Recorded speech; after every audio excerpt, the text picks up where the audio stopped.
This folk tale comes from China, and it's titled, The Difference Between Heaven and Hell. Long, long ago, there was an emperor in China who, throughout his life, managed to conquer all the neighboring empires until he ruled over a huge, vast kingdom. He had untold treasures. He had many wives and concubines, and he had dominion over millions of people. You might say he had everything an emperor could want. But now old age had creeped in, and he was beginning to think about this heaven and hell, and which place might suit him best when he dies. So he called forth his bravest and wisest general and ordered that general to go to heaven and hell and report back to him so the emperor could make the correct choice on his deathbed. Now this general, being brave and wise, decided to get the dirty part of the job done first. So down to hell he went. Poof! And when he got there, he looked around and go, oh, this hell doesn't look so bad. For there's these beautiful stone pillars coming up. And then there was a table in the middle of the room, laden with all of the world delicacies. Fruits, nuts, and vegetables. Broccoli was there if you wanted it. And if not, there was also French pastry. Whatever you could imagine was on this table.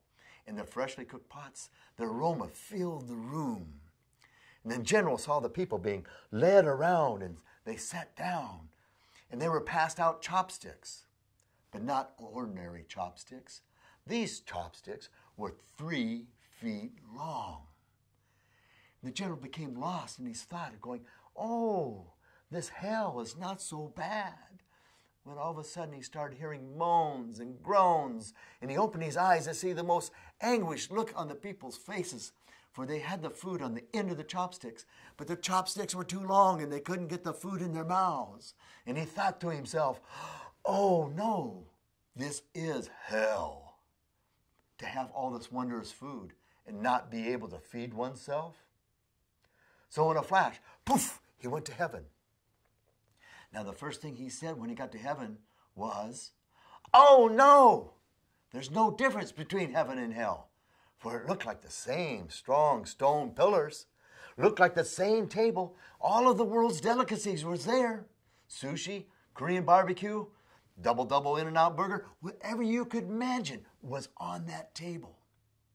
And when he saw the people being led around and set down, and then when he saw those chopsticks, those same 3-foot-long chopsticks being passed out, he hung his head and he said, oh no, there is no difference between heaven and hell. But then he started hearing chuckling. He started hearing laughter. He looked up to see the most wondrous smiles on people's faces as they reached across the table to feed each other. The difference between heaven and hell.